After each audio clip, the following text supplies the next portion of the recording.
time from now, we are going to be changing the name of the Gulf of Mexico to the Gulf of America, and we will restore the name of a great president, William McKinley, to Mount McKinley, where it should be and where it belongs. That was during his inauguration speech, the president announcing he'd be changing the names of some of the North American continent's best-known pieces of geography. And now the Iowa State Legislature is following his lead. In a subcommittee hearing today, lawmakers under the Gold Dome were considering a law that would mandate all schools to have updated information that reflect President Trump's changes. WHO 13's Zach Fisher was there at those hearings today and brings us the latest. Zach? Lindsay, as you mentioned, the bill advancing out of subcommittee to the full education committee in the Iowa House chamber, but there was a lot of questions and concerns today from members of the public speaking out, wondering why this bill was even introduced. We have a budget surplus, but we're not spending it on education.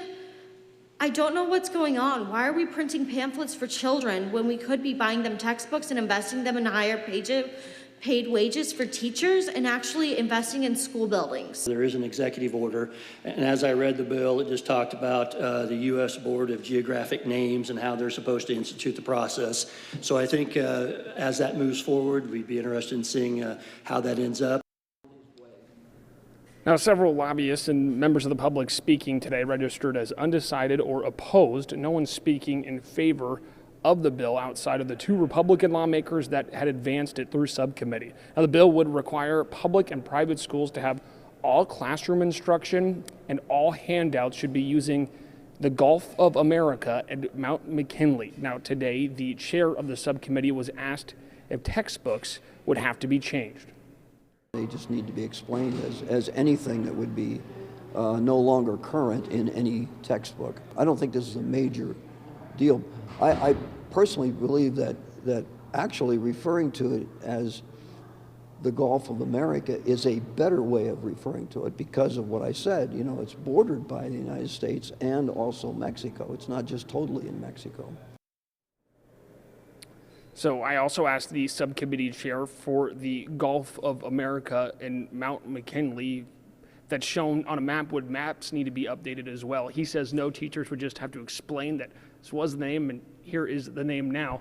And a point from that second lobbyist you had heard in that first soundbite, Lindsay, was wondering if the state even needs to take action on this since there was a federal executive order signed by President Trump and there was guidance there too.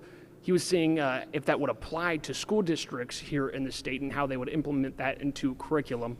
So we'll just see if this bill actually does move forward, but there's some people with questions about, I guess, why it's even being brought up. And rightfully so. Definitely something we will be keeping an eye on, Zach. Thanks so much. Some of those who have questions are America's meteorologists, right?